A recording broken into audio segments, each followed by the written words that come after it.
Okey, kita tengok ada beberapa formula gunakan dalam topik ini untuk menjawab soalan. Okey. Jadi yang pertama ialah formula gradient. Okey. So gradient seperti mana yang kita dah belajar semasa topik straight line tingkatan 4. Okey, so gradient equals to y2 tolak y1 per x2 tolak x1. Jadi bila kita dapat graf tu, kita buatkan dua titik. So kita ada titik pertama x1 y1 dan titik kedua kita ada x2 y2. So kita akan gunakan formula ini untuk cari gradient. Dan apa gunanya gradient yang kita nak cari ni? Dalam graf speed time, gradient merupakan nilai acceleration, dan kalau dalam graf distance time, gradient merupakan mewakili speed. Okey, kemudian formula yang kedua yang kita akan gunakan juga dalam soalan-soalan adalah average speed.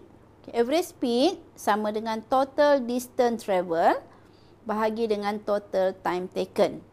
Okey, kemudian speed, kita tahu bahawa speed equals to distance over times. Okey, dan yang keempat, rate of change of speed. Okay, rate of change of speed juga kita namakan sebagai acceleration. Dia adalah speed over time. Okey, acceleration, kalau kita dapat rate of change of speed di sini, kita dapat nilai dia positif, maka dia adalah satu acceleration, pecutan. Dan jika kita dapat rate of change of speed, nilai dia kita dapat negatif, maka itu adalah deceleration, iaitu hal laju ataupun speed dia berkurangan. Acceleration, speednya bertambah. Okay, kita tengok formula yang seterusnya yang juga terlibat yang kita akan gunakan dalam soalan-soalan untuk topik ini ialah area of triangle. Okay, area of triangle, kemudian area of rectangle. Okay, tapi area of rectangle ni senang sangat ya. Area of trapezium. So kita tengok area of triangle. Kalau kita ada right angle triangle, so base kita adalah di sini dan height kita di sini. So dan kalau segitiga kita bukan right angle triangle, base adalah dari hujung sini sampai hujung ni, dan height adalah jarak dari puncak segitiga ke base. Okey, itu adalah height. Dan formulanya adalah area equals to 1/2 times base times height. Right. Area of trapezium. Okey, bentuk trapezium adalah bentuk quadrilateral yang mempunyai dua sisi yang selari. Okey, so di sini dua sisi yang parallel. So A, dua sisi parallel tu kita namakan dia sebagai satu A, satu lagi B. Okey, dan jarak di antara kedua-dua sisi yang parallel itu jarak tegaknya. Jarak tegak bermaksud jarak sini 90 darjah, sini 90 darjah. Jarak tegaknya adalah T. Okey, so kalau bentuk trapezium kita begini, ini masih juga trapezium sebab dia mempunyai dua sisi yang selari, dua sisi bertentangan yang selari. Okey, so ini A, ini B, dan jarak antara A dengan B adalah T. Dan formulanya adalah area equals to 1/2 jumlah kedua-dua garis selari itu, kemudian darabkan dengan T.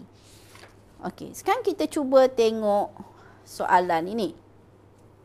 Okey, so soalannya, example 1, the diagram shows the speed time graph of a particle over a period of t second. Okay, given that the total distance traveled in t second is 90 meters. Calculate its acceleration in the first 4 seconds. And B, the value of t. Okay, so sekarang kita tengok pada graf. Graf kita di sini adalah graf speed times. Okey, sini times. Times second. Speed adalah meter per second.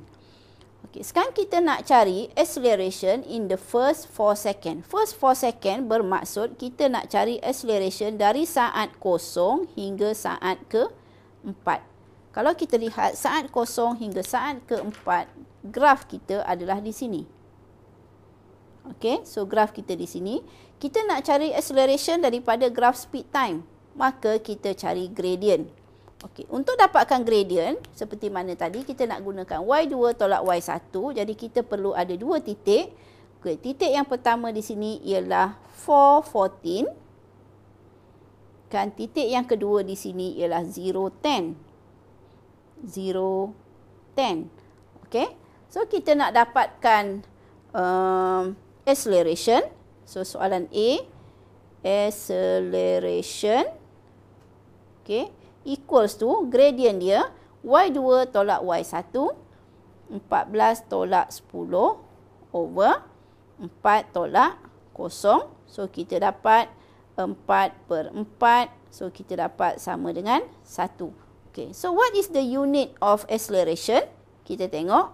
Okay, atas ni adalah nilai, kita tahu acceleration adalah speed over time. Speed over time. So speed kita ialah meter second minus 1 over dengan time adalah second. So S ni naikkan ke atas ni, dia jadi S minus 1. So kita dapat meter second minus power of minus 2. Okay, so itu adalah jawapan untuk A. Okay, sekarang kita nak cari jawapan untuk B. B, dia minta kita, okay, apa maklumat yang dia beri dalam soalan? Dia kata, given that the total distance travel in T second is 90 meters. Okay. Jarak yang dilalui dalam T second. T second maknanya dari 0 hingga T. So, jarak yang dilalui adalah 90 meter. Jarak distance daripada graf speed time merupakan luas di bawah graf. Okey, bermakna luas semua ni mestilah 90 meters, 90 luas dia. Okey, so sekarang ni kita tengok graf ini, kita boleh bahagikan graf ini kepada dua bahagian. Okey, sini bahagian A dan sini bahagian B. So kita tengok area untuk A. Area untuk A adalah bentuk trapezium 1/2 10 plus 14 times 4. Okey, so kita dapat 2, sini 2, 24 times 2, so kita dapat 48. Okey, area of B. Area B adalah, okey, ini rectangle. Rectangle, jarak ini darab dengan jarak ni. Okey, jarak ni kita dapat 14. Panjang ni 14. Okey, darab. Jarak ini kita dapat berapa? So, jarak ini dari sini ke sini T. Dari sini ke sini 4. Bermakna di sini ialah T tolak 4. So, kita dapat T minus 4. Okey, so sama dengan 14T minus, okey, 14 times 4. 14 times 4. Okey, 56. 56. Okey, so kita dapat, kita tahu bahawa area A tambah B mesti sama dengan 90. A tambah B sama 90. So, 48 plus 14 minus 56 equals to 90. Okey, so 14T. 14T. Okey, 48 minus 56. 48 minus 56. Negative 8. Negative 8 equals to 90.